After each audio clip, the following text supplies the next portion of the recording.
Saudara sekalian yang kekasih, betapa lebih bijaksananya kalau setiap pagi begitu kita bangun tidur, kita berkata, syukur aku masih hidup. Syukur aku masih hidup. Kalimat ini mungkin saudara anggap berlebihan atau mengada-ada. Tetapi kita akan melihat sesuatu di balik pernyataan ini, saudara. Heran, hari-hari belakangan ini saya lebih sering mendengar atau bersuara dalam hati saya yang berbunyi, syukur aku masih hidup. Mengapa, saudara? Kalau kita masih hidup, itu berarti kita masih memiliki kesempatan untuk belajar lebih menghormati dan mengasihi Tuhan. Hari yang baru yang Tuhan berikan adalah kesempatan untuk belajar bagaimana menghormati dan mengasihi Tuhan secara benar, secara pantas, secara proporsional. Dan inilah letak mahalnya waktu hidup kita. Inilah letak mahalnya waktu hidup kita. Waktu yang disediakan Tuhan bagi makhluk yang disebut manusia, yang pasti akan kembali ke dalam tanah. Satu hari tak ternilai harganya, tak ternilai. Sebab satu hari yang dimiliki anak manusia memiliki dampak di keabadian atau di kekekalan tiada tara, saudaraku sekalian. Dan bagi kita orang percaya, jika mengerti kebenaran Tuhan, betapa mahalnya satu hari itu yang akan mengerjakan atau membawa dampak, membawa buah yang tiada tara di keabadian, yaitu kemuliaan sebagai anak-anak Allah. Menjadi anak bagi Tuhan semesta alam. Anak bagi raja di atas segala raja. Sungguh, saudara, tak terbeli dengan apapun. Saudara yang berduit, ingat, berapapun jumlah uang kita tidak akan dapat membeli tempat sebagai anak Allah. Anak raja di atas segala raja. Hanya oleh anugerah dalam Tuhan Yesus Kristus yang membuka kemungkinan untuk itu. Hanya anugerah dalam Tuhan Yesus Kristus yang membuka kemungkinan untuk itu. Dan kita harus menjadikan kemungkinan itu kepastian. Kita yang harus menjadikan kemungkinan itu kepastian. Dengan meresponi anugerah yang Tuhan sediakan tersebut, saudaraku sekalian. Dengan sarana hari yang Tuhan berikan. 1, 2, 3, dan seterusnya sampai kita menutup mata. Saudaraku sekalian yang kekasih, ini bukan sesuatu yang sederhana sebenarnya. Menjadi anak bagi Tuhan semesta alam yang menyatakan diri sebagai Allah Abraham, Allah Ishak dan Allah Yakub. Itu hal yang luar biasa. Pada dasarnya memang manusia itu anak Allah, saudara. Kita kembali merujuk kitab Kejadian pasal yang kedua, yang ke-7. Bagaimana manusia diciptakan oleh Allah, saudaraku sekalian. Selama libur saya menulis buku, sudah hampir 70 halaman. Dan saya mengupas mengenai hal anak Allah ini. Saudara, mungkin orang tidak suka mendengar, tetapi saya tulis Dan saya bangun dari satu argumentasi yang menurut saya sulit untuk dirobohkan. Bahwa Allah melahirkan manusia. Manusia itu dilahirkan oleh Allah. Tubuhnya, fisiknya memang diambil dari tanah. Apar min ha adamah. The dust of the ground. Tetapi isinya itu dari diri Allah. Wayipa yang dihembuskan. Agak sulit menolak untuk mengatakan bahwa ini proses pengkloningan. Allah mengkloning dirinya. Mengkloning rohnya. Sehingga menjadi manusia. Nilai manusia itu terletak pada isinya, bukan fisiknya. Kalau fisik manusia ini, saudaraku, itu dari debu, dari tanah. Maka disebut ha-Adam. Sebenarnya kata Adam itu semacam mirip pelecehan, tapi bukan pelecehan, saudara-saudara. Sebab kalau mau beri nama, kasih nama yang bagus gitu. Alexander, Robert. Kasih nama kok tanah. Debu. Kasih nama kok debu. Tanah. Tapi itulah kenyataannya. Manusia itu memiliki komponen fisik ini dari tanah. Maka untuk eksistensinya juga harus ditopang oleh mineral-mineral dari tanah yang dihisap oleh pepohonan atau tumbuh-tumbuhan. Maka Tuhan memberikan biji-bijian dari pepohonan untuk dimakan dan buah-buahan. Bukan hanya setelah manusia jatuh dalam dosa. Manusia pertama pun mengalami pergantian sel. Regenerasi sel. Setiap menit itu ada triliun sel yang berganti. Dan saya kagum dengan para filsuf dulu yang ada yang menyatakan bahwa tubuh manusia itu maya. Maya ini maksudnya bayangan atau maya itu berarti tidak tetap. Kalau pengertian yang kedua berarti filsuf itu hebat. Mereka belum memahami iptek hari ini yang begitu luar biasa. Dan mereka bisa mengatakan tubuh manusia itu maya. Ini kan pergantian sel terus. Ini anak Allah. Tetapi kejatuhan manusia ke dalam dosa, saudaraku sekalian, manusia mengalami kematian. Kalau kematian itu hanya dipahami fisik, kembali ke tanah, bukan sesuatu yang tragis. Memang manusia itu dari debu tanah. Kembali ke dalam debu tanah. Tidak tragis, saudara. Tidak tragis sekali. Yang paling tragis, ketika manusia sampai satu keadaan tidak akan mampu memiliki kekudusan, kesucian moral seperti Bapa. Nah, itu paling tragis. Dan itu bisa membawa manusia terpisah dari hadirat Allah selama-lamanya. Dan itu yang paling tragis, saudara. Justru itu yang paling tragis. Ketika manusia tidak mampu lagi mencapai kesucian, standar kekudusan yang Allah kehendaki, berarti manusia telah menggagalkan atau menunda rancangan Allah. Nah, saudaraku sekalian, keselamatan dalam Tuhan Yesus Kristus tidak mengembalikan rancangan itu, menjadikan manusia sebagai anak-anak Allah. Ya, saya sudah menjelaskan kepada saudara, ya, soal mengenai kenapa buah itu diberi nama buah pengetahuan tentang yang baik dan jahat. Kenapa bukan buah per, belimbing? Itu buah fisik. Ada yang baik untuk dimakan. Tapi kalau buah itu pasti itu bukan buah dalam arti fisik. Ya, sulit untuk mengatakan ini kepada saudara yang masih berpikir seperti anak sekolah minggu. Ya, kalau makan buah itu mati, memberontak. Kalau tidak makan, tidak. Saudara, sebenarnya Alkitab lebih dalam dari yang kita duga.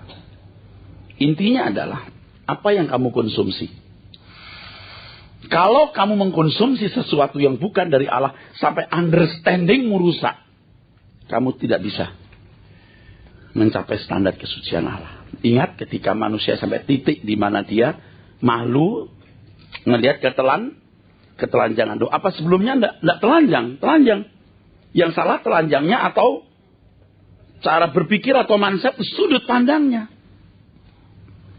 Oke, jadi understandingnya yang salah. Nuraninya yang jadi rusak. Keselamatan dalam Tuhan Yesus Kristus hendak kembali membawa manusia kepada rancangan semula tersebut.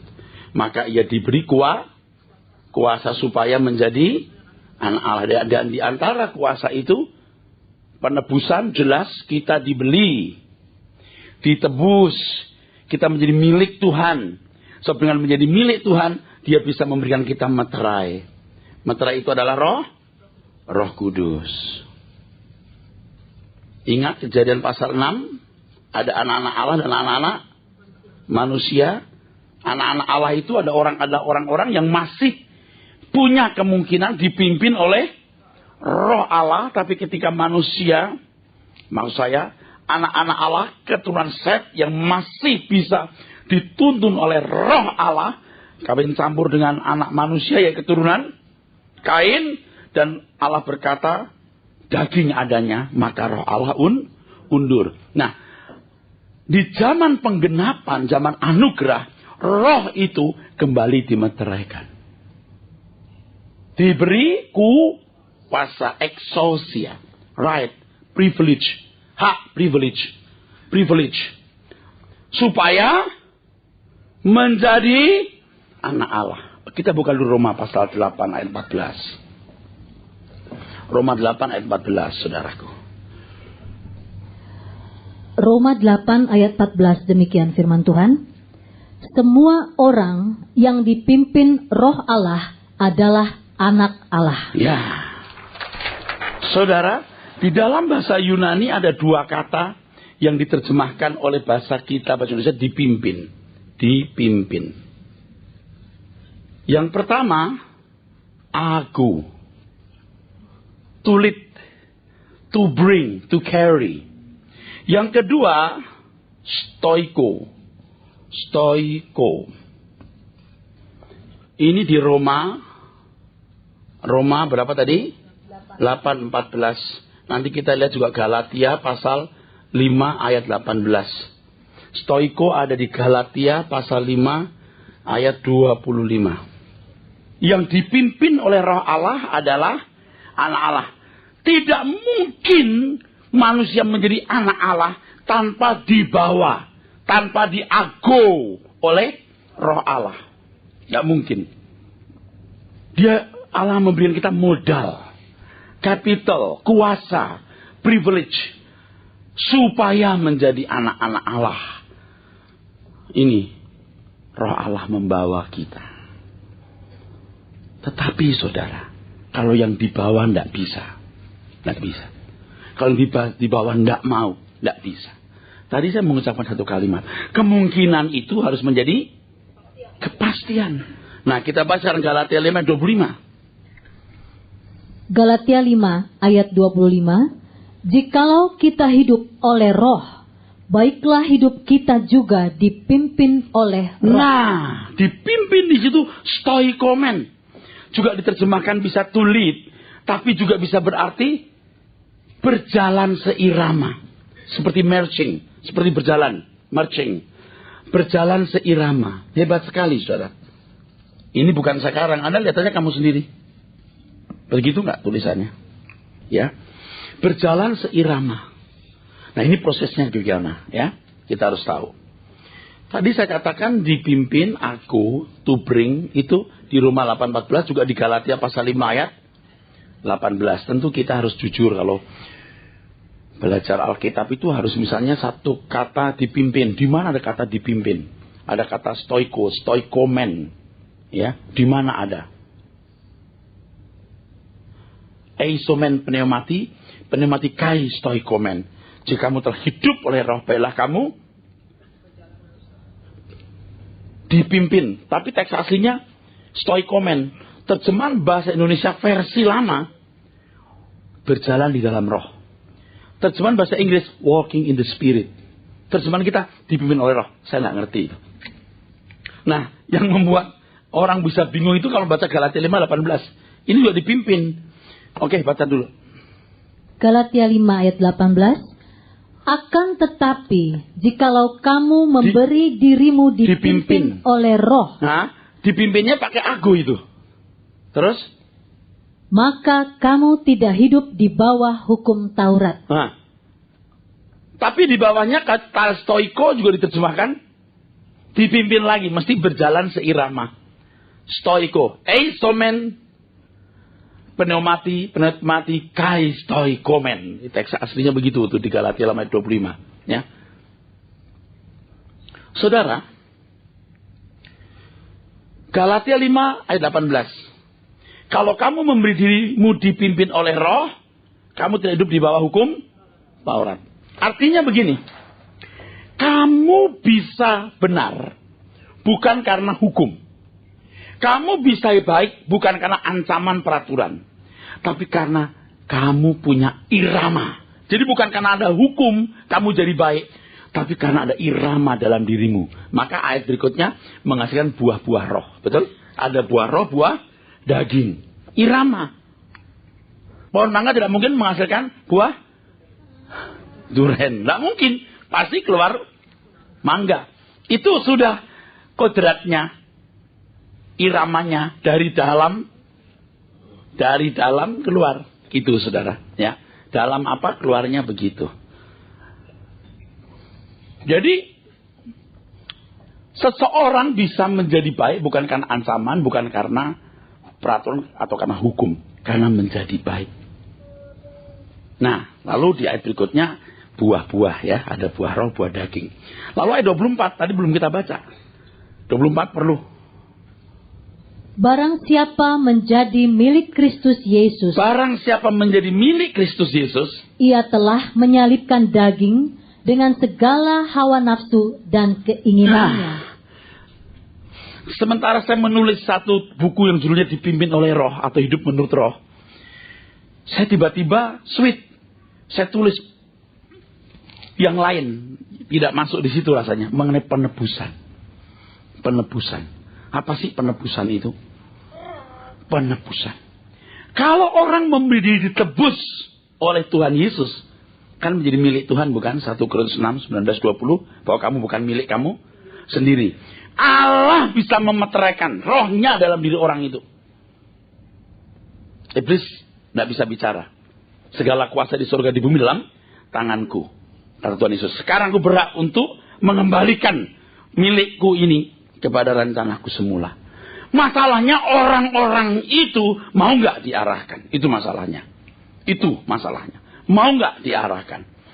Kalau orang ditebus oleh Tuhan Yesus menjadi milik Tuhan, dia menyelipkan daging dengan segala hawa nafsu keinginannya. Lalu kalau kamu telah hidup oleh roh, hendaklah kamu berjalan seirama dengan roh. Bagaimana hal itu bisa terjadi, saudaraku sekalian? Rancangan Allah semula adalah bagaimana jiwa manusia ini dipenuhi dengan understandingnya. Supaya roh di semat hayimnya menjadi kuat. Mendominasi jiwa mengendalikan seluruh hidup. Tapi ini gagal. Manusia lebih memilih understandingnya kuasa gelap. Nah, yang ini saya mesti menjelaskannya panjang lebar. Yang ini, yang terakhir ini. Nggak singkat, saudaraku sekalian. Ya. Tapi sementara waktu saya bicara begitu aja. Ya.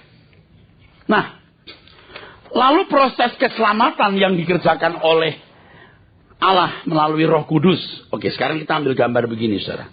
Injil itu menyelamatkan. Injil itu adalah kuasa Allah menyelamatkan. Berisi apa yang diajarkan Tuhan Yesus dan apa yang dilakukan. Kalau orang mendengar Injil, membaca, maka jiwanya diwarnai. Ini kalau bicara maaf lebih ringkas dulu ya. Ini masih inkubasi. Orang mendengar kebenaran yang benar, orang mendengar kebenaran yang murni, itu belum tentu jadi benar. Itu masih ada proses. Kalau dia tekun terus, karena itu kan kayak frame, saudara. Kayak frame. Kalau editing film itu frame-nya itu harus lengkap, baru ada gambarnya lengkap. Kebenaran itu harus lengkap. Frame-nya harus cukup. Apa itu penebusan, apa itu Roh Kudus, apa itu manusia, lengkap. Itu membangun konstruksi berpikir. Lalu ada ekstraksi, apa itu? Inti-intinya. Dengan mengetahui banyak hal itu, dia punya ekstraksi, punya inti-inti kebenaran yang dia pahami. Dan itu pun belum tentu akan matang. Lalu dimatangkan oleh pengalaman hidup. Roma pasal 8 ayat 28. Nah, Roh Kudus yang dimeteraikan itu kerja di wilayah ini. Membawa kamu kepada segala kebenaran. Membawa kamu kepada segala kebenaran. Dan tidak banyak orang yang terus terang mengenal kebenaran ini. Dan Tuhan sering menutup. Menutup bagi orang yang tidak menghargai. Tuhan menyampaikan perumpamaan. Orang bingung. Lalu murid-muridnya ngomong, Tuhan kok gak kasih tahu banyak orang? Orang pada gak tahu. Yang gak punya diambil daripadanya, yang punya dikasih lebih banyak. Maksudnya, kamu yang memperjuangkan pengiringanmu kepadaku, ku beritahu artinya apa. Ku beritahu apa artinya. Ku tambahkan lagi sampai kamu ngerti. Mereka yang tidak mengerti, makin tidak ngerti. Ya sudah. Jadi Tuhan itu murah tapi tidak murahan. Tolong. Amin. Orang yang materialistis, orang yang tidak menghormati Tuhan, orang yang tidak haus dan laparan kebenaran, jangan anggap you mengerti kebenaran. Oke. Dari akumulasi penumpukan kebenaran itu, ekstraksinya banyak, dia punya kesimpulan-kesimpulan, understanding. Di situ kalau itu firman yang murni, roh ini baru kuat. Baru dikasih makan. Roh itu baru kuat. Kalau ada orang Kristen bertahun-tahun jadi Kristen, kenapa kelakuannya masih nggak kalah jahatnya dengan orang non-Kristen? Dia tidak pernah mendengar firman yang murni, nggak pernah punya ekstraksi kebenaran yang memberi makan apa? Rohnya. Jadi roh manusia itu tidak punya kesadaran kalau tidak diberi oleh ini unsur kehidupan, tetapi juga di dalamnya ada unsur keilahian. Dan itu bisa menjadi kuat jikalau jiwanya diwarnai dengan kebenaran. Sebenarnya proses ini menurut saya sudah berlangsung di Taman Eden. Taman Eden itu bukan taman nyaman, itu taman perjuangan. Orang selama ini kan memandang Eden itu tempat nyaman. Tidak. Di situ itu perjuangan sepanjang hari. Karena Adam dan Hawa harus menghadapi iblis. Berapa bulan, berapa tahun, berapa ratus tahun kita nggak tahu. Yang pada intinya mereka tidak bisa dipercayai Allah. Tidak menghormati Allah. Tidak mengasihi Allah. Harus keluar dari Taman Eden. Keluar dari Taman Eden pun roh Allah masih mendampingi keturunan Set. Itu yang membuat saya terharu. Saya membaca Kejadian pasal 6. Air mata saya mengembang. Begitu luar biasa Allah. Dia masih memberikan rohnya untuk mendampingi keturunan Set. Betul? Begitu sampai tidak bisa dididik, roh Allah undur. Di situ tingkat menghujat roh itu di situ. Menghujat roh itu adalah tingkatan di mana manusia nggak bisa lagi mendengar suara roh. Jangan main-main. Anda juga bisa menghujat roh. Ya, jangan main-main. Nah, roh ini menjadi kuat. Di sini gambar Allah bisa terbentuk, kesempurnaan bisa terbentuk oleh kebenaran. Maka kita mengatakan manusia hidup bukan hanya dari roh, kita beli setiap firman. Dan kalau proses ini benar, roh ini jadi lokomotif. Anda tahu lokomotif? Dia paling depan. Dia yang mengendalikan. Yang lain jadi gerbong-gerbongnya. Oke, mungkin dibantu dengan pemikiran lain. Ketika tsunami melanda Jepang, di daerah Fukushima, di sana ada PLTN, pusat listrik tenaga nuklir, konon bocor. Orang-orang Jepang di area itu begitu menderita tentunya. Dengan kebutuhan makan yang tipis dan mendesak, mereka masih bisa tertib antri. Nggak ada penjarahan. Oh, luar biasa. Lebih luar biasa lagi, supermarket menurunkan harga. Lalu lebih luar biasa lagi, ada supermarket yang memberikan gratis kepada masyarakat yang tidak punya uang. Ketika ditanya, si pemilik supermarket lewat media kan, di koran, di TV juga muncul, kenapa Anda berbuat begitu? Jawabnya apa? Karma. Dan media mengatakan bahwa filosofi dua agama yang menguasai Jepang atau yang diperoleh mayoritas negara itu mengawal karakter mental bangsa Jepang. Kalau inputnya bagus, maka ini pun juga bisa jadi bagus. Betul? Ini jadi lokomotif nanti. Tapi ingat, anak Tuhan itu mestinya lokomotifnya roh ya. Ini jadi lokomotif. Nurani itu di dalam rohnya loh. Itu ekstraksi dari banyak kebenaran. Akumulasi kebenaran. Itu menjadi nurani. Oke? Oke. Ini kalau jadi lokomotif, baik. Sangat baik. Saudara kalau nonton film-film silat, itu banyak filosofi yang mengagumkan loh. Yang hulu balang yang meninggalkan kerajaan, rumah. Dia berkata, Kaisar, hamba tidak akan pulang kalau kalah perang. Nggak akan pulang. Tapi kalau menang saya baru pulang. Jadi, mati. Itu memberi nyawa untuk negara, membela agama. Wah, film-film silat itu banyak memuat nasihat-nasihat yang cukup menakjubkan, saudara. Nggak bisa dianggap remeh itu. RRC itu miliaran jumlah rakyatnya. Banyak suku-sukunya, banyak. Bahasanya, wilayahnya terbentang seluas-luasnya. Belum dipisahkan oleh gurun. Hari ini, saudara, tegaknya luar biasa. Jangankan negara-negara Asia, Amerika pun dibuat keder. Betul? Filosofinya. Nah, kalau kita di negara Indonesia yang terkenal sebagai negara yang religius, Anda boleh haleluya setiap hari, Allah Maha Besar. Oh, terpujilah Tuhan. Di mana? Coba, gimana? Nah, di dunia ini ada dua aliran besar etika. Yang satu etika teologis, yang kedua falsafi.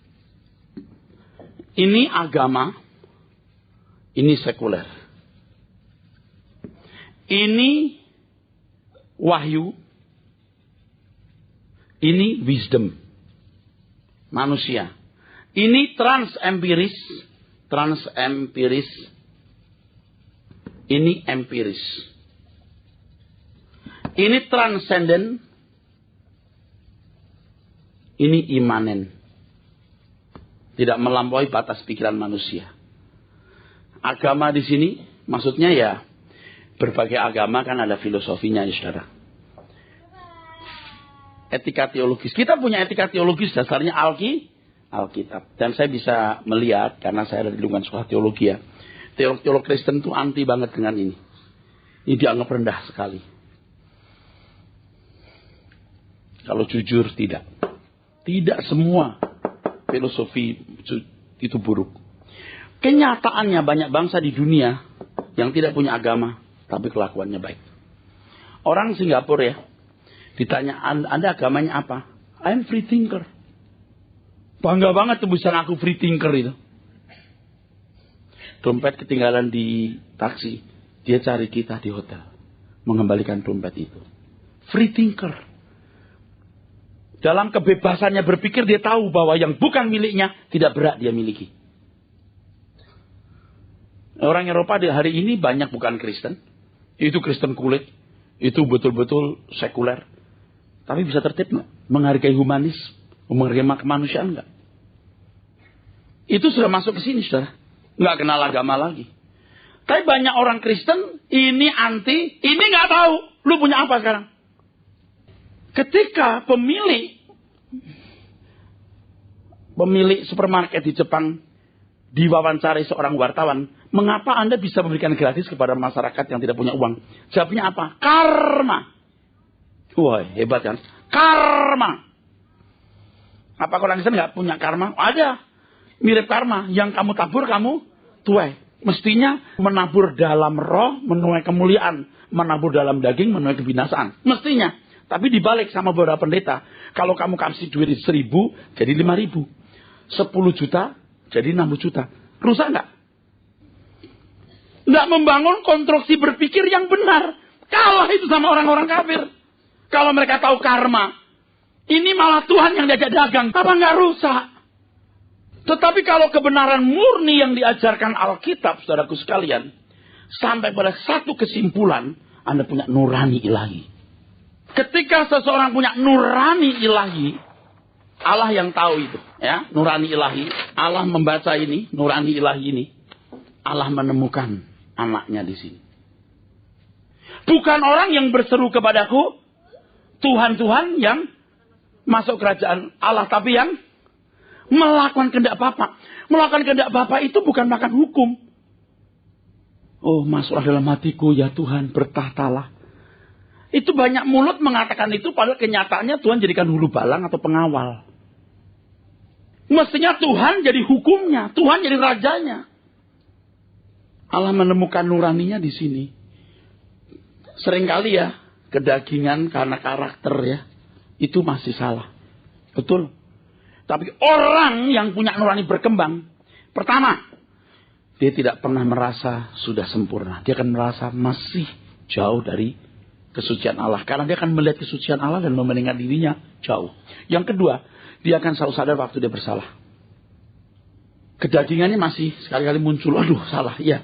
Tapi nuraninya terus dengar firman. Nanti jadi lokomotif ini. Terus menguasai jiwa. Terus kuat. Itu baru permanen. Kamu bisa hidup tidak di bawah hukum Taurat. Ini loh tujuan pelayan tuh di sini. Tapi kan banyak orang Kristen udah puas. Engkau mulia Tuhan. Engkau baik Tuhan, kami puji, kami sembah namamu. Lalu berarti memuliakan Tuhan sudah itu? Ya. Ya enggak dong. Tuhan melihat you punya nurani, sudah dari nurani ilahi enggak? Lihat orang-orang Kristen yang terhormat. Bagaimana memperlakukan pembantunya. Enggak terhormat. Tidak memanusiakan manusia. Kalau nurani orang sudah benar. Apapun yang dilakukan sesuai dengan hati, dengan Bapa. Kalau seorang pegawai setelah 25 tahun ikut seorang bos, apalagi 30 tahun. Lalu bos mau pergi keluar negeri 6 bulan. Saya 6 bulan mau keluar negeri nih, Cong. Kamu tolong jaga deh, ya. 6 bulan nih. Ya, Pak. 80% keputusan si Ajong nih. Mirip bosnya. 30 tahun dia ikut. Nurani bisnisnya dibentuk oleh pengalaman bersama si bos. Apalagi dengan area bisnis yang itu. Ngerti deh. Nah, saya tahu persoalan saya. Sebagai gembala, sebagai pimpinan, saya menaruh para pemimpin di beberapa wilayah. Ambil keputusan. Sering keputusannya kok nggak cocok ya dengan nurani saya gitu. Mestinya dari sekolah minggu, remaja, pemuda dia ikut saya. Dia lihat hidup saya. Dia sering mendengar suara kebenaran. Dia akan punya nurani mirip seperti nurani saya. Kalau dia mengambil keputusan, dia konseling orang, dia berkata, dia berucap, dia ambil keputusan seperti paling tidak 80%. Seperti yang saya ingin. Demikian pula kita dengan Tuhan. Kalau sampai nurani ilahi, berarti orang memahami apa yang diingini Tuhan. Mengerti kehendak Allah, apa yang baik, yang berkenan dan yang sempurna. Itu sudah di atas hukum, saudara. Itu bukan lagi soal peraturan. Itu sudah bisa mengerti kehendak Allah. Alkitab mengatakan adalah kamu dalam hidupmu bersama menaruh pikiran dan perasaan yang terdapat dalam Kristus Yesus. Teks aslinya nggak ada kata pikiran perasaan. Yang ada cuma phroneo. Bingung orang menjelaskan karena phroneo itu artinya pikiran, perasaan, sikap. Maka bahasa Inggris menerjemahkan attitude. Capek gimana menerjemahkan itu attitude. Kita lebih berani lagi pikiran dan perasaan. Itu loh. Luar biasa loh Alkitab itu. Itu yang namanya nurani itu di sini. Sunaidesis. Nah, Tuhan mau menemukan nurani ilahi. Nah, kalau nurani sudah benar, tubuhnya dikubur, nanti kasih baju baru. Jadi seperti Bapak, like father, like son, baru kasih. Ini sekolah. Mungkin Anda punya kedagingan emosi masih meledak-ledak. Duar, kalau marah, jeduar. Tapi Anda tahu, aku salah tadi itu, salah. Itu bisa terjadi, kita nggak bisa bilang langsung, wah itu orang belum dewasa. Belum tentu. Kelemahannya di emosi, temperamen dia. Tapi dia meratapi kesalahan itu. Dengar firman lagi. Lama-lama itu hilang sendiri itu nanti. Bukan hanya hilang, luar biasa perubahannya. Makanya orang tidak boleh tidak mendengar firman. Nggak boleh nggak mendengar kebenaran. Nggak boleh, harus dengar firman yang murni. Maka kalau firman yang murni, rohnya diberi makan. Istilah gampangnya ya, roh diberi makan. Manusia hidup bukan hanya dari roti, tapi dari setiap firman. Diberi makan dia. Jadi kuat rohnya. Nah, nuraninya ini yang jadi kuat maksudnya. Nggak boleh kompromi, firman bicara apa mesti seperti itu. Dan episentrumnya harus Injil. Nah sekarang kalau pungut ayat di Yesaya, ayat di Mazmur, ditafsirkan suka-suka. Roh manusia, enggak, itu bukan firman yang murni. Malah dikatakan, manusia itu bukannya dari roti, tapi dari siap yang keluar dari mulut Allah. Ngerti gak kalimat itu? Nggak boleh di karang-karang. Tahun ini, tahun pemulihan. Dari mana tahunnya? Di Yesaya. Yesaya ngomong kapan, untuk siapa, pada waktu mana. Itu kejahatan loh saudara. Nggak boleh begitu. Apa kita nggak boleh Pak ambil ayat perjanjian lama? Boleh. Konteksnya harus dilihat. Pelajaran rohaninya apa di balik itu. Hikmahnya apa. Baru itu kebenaran. Tapi kalau saudara nggak belajar Alkitab kan pokoknya ayat diambil dari Alkitab, kitab suci itu namanya ayat suci. Yang suci itu bukan kalimatnya, pengertiannya, understandingnya. Di dunia ini saudaraku, saudara mendengar banyak hal yang tanpa saudara sengaja. Ya, dari pergaulan, lihat TV, film, sinetron, lagu. Itu masuk. Masuk ke sini. Tanpa disengaja. Kalau Anda nggak sengaja mencari firman untuk antitesenya, bablas Anda nggak jadi anak Allah. Anda di cloning iblis di situ. Jadi anak setan. Kita ke gereja juga Pak. Iya ke gereja lumayan sih. Tanpa sengaja dia mendengar kebenaran juga. Kenapa tanpa sengaja? Di sini tidur ngantuk-ngantuk. Bangun tidur ngantuk. Tanpa sengaja itu. Yang sengaja belum tentu bener, setengah sengaja. Hah? Tapi lebih ngeri lagi sengaja memberikan perhatian bukan kepada kebenaran. Terikat dengan sinetron. Jiwanya terikat di situ. Terikat dengan tontonan. Bukan tidak boleh nonton. Ada banyak film bagus yang Anda bisa nonton. Tapi untuk hal yang nggak perlu dilihat. Nggak usah. Mencemari jiwamu. Hah? Anda tahu nggak apa yang Anda makan pasti punya dampak di fisik. Betul? Apa yang Anda dengar, Anda lihat pasti punya dampak di jiwamu. Nggak bisa Anda. Sengaja maupun tidak. Sengaja. Seperti Anda makan kemasukan. Nggak sengaja ada apa. Nggak Anda sengaja. Tetap punya dampak di tubuh. Apalagi yang Anda lihat, Anda dengar. Punya dampak. Jadi saudara harus sengaja. Aku mau baca firman Tuhan. Aku mau baca Alkitab. Aku mau datang ke suara kebenaran. Aku mau mendengarkan kebenaran firman. Aku datang ke kebaktian doa. Sengaja. Nah orang-orang seperti ini akan dibuat Tuhan mengenal dia.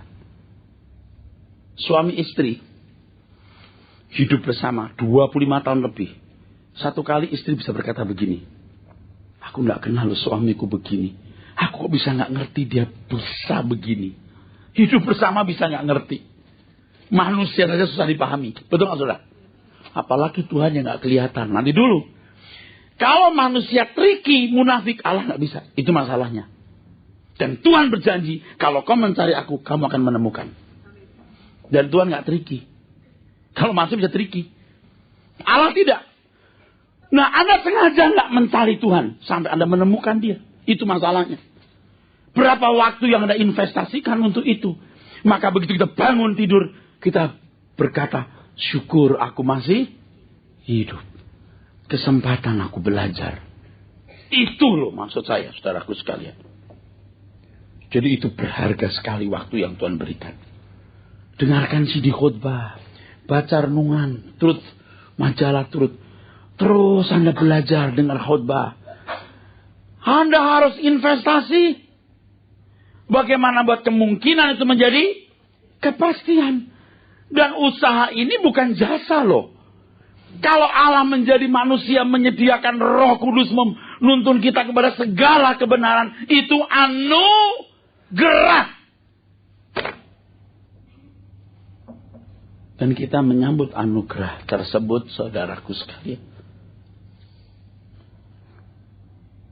Sebaliknya satu hari menjadi tidak berharga.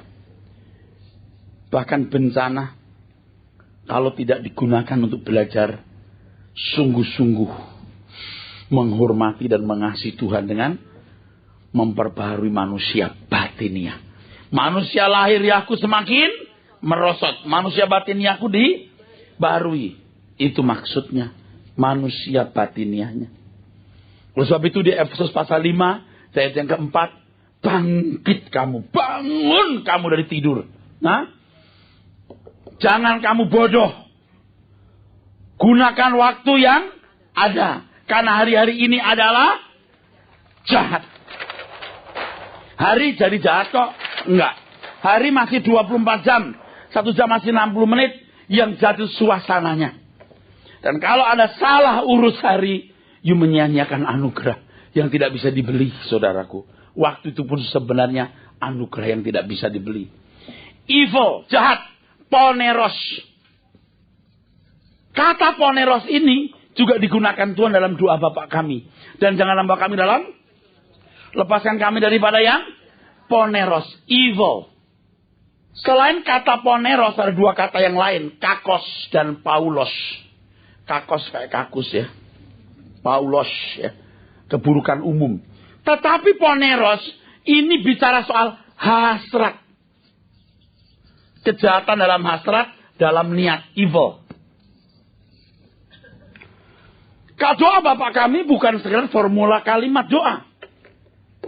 Bukan sekedar formula kalimat doa. Bapak kami, doa Bapak kami juga bukan sekedar tuntunan doa, tapi tuntunan kehidupan, formula kehidupan. Jadi kalau orang berkata, berikanlah kami makanan kami pada hari ini secukupnya, itu artinya aku bergerak bekerja. Oke, amin. Dan kalau kita berkata, lepaskan kami dari yang jahat, artinya aku harus membuang semua poneros di dalam diriku. Niatan-niatan jahat. Ini nuraninya. Di nuraninya. Ini gak bisa sebentar, Pak. Ini perlu waktu panjang. Banyak orang baik. Kasih persembahan, ikut pekerjaan misi atau bantu gereja. Itu bukan hal yang luar biasa. Anda ngerti nggak yayasan-yayasan agama lain yang bisa membangun rumah-rumah untuk rakyat miskin, kirim beras berton-ton, yang sakit katarak dioperasi, ada yang kanker puluhan juta dibayari. Itu bukan sesuatu yang jahat loh, yang sangat baik, bukan hanya baik, sangat baik. Lalu Anda punya kebaikan di mana? Enggak jelas. Enggak perlu Pak, yang penting anugerah. Ngerti enggak anugerah itu apa? Bapak kami usah dikhususkan namamu, lepaskan dari orang yang jahat. Lalu lepas gitu. Apal sekali doa Bapak kami di gereja, di rumah, di kuburan mengucapkan kalimat doa itu. Tapi ngerti enggak Anda berjuang untuk melepaskan dari poneros? Bukan orang yang berseru kepadaku Tuhan, Tuhan. Di sini kita mau baru mendapat jawaban. Ketika Tuhan mengatakan bukan orang yang berseru kepadaku Tuhan, Tuhan. Kalimat-kalimat sebelumnya bicara soal apa? Buah. Dari buahnya kamu mengenal mereka. Betul? Bukan karunianya. Buah. Siapa orang yang bisa baca buah? Emang sulit. Tapi Tuhan mau bicara soal nurani. Yang jadi sumber semua perbuatan dan tindakan kita. Nah, pelayanan jadi berat. Ketika yang digarap adalah nurani. Jadi berat. Anda harus serius untuk merubah diri. Maka anak-anak remaja pemuda, Anda tidak terlalu dini untuk mendengar firman ini. Kalau kalian seumur saya nanti, Anda akan lebih saleh dari saya hari ini. Kalau umur sudah lewat 45 tahun lalu belum banyak berubah, Anda berkata, saya mau berubah. Kalau Anda tidak kerja keras, tidak akan bisa mencapai target yang memuaskan hati Tuhan. Dan kalau jujur, banyak di antara saudara tidak matang. Saya saja kadang-kadang takut mati, saudara. Takut mati. Bukan takut masuk neraka. Udah pasti aku selamat. Aku takut belum matang. Belum matang. Belum benar-benar memuaskan hati Bapa di surga. Nah, sekarang kalau kita masih punya kesempatan. Ayo kita berubah. Kita bangun tidur, kita buka mata, kita berkata, Tuhan, syukur aku masih hidup. Amin.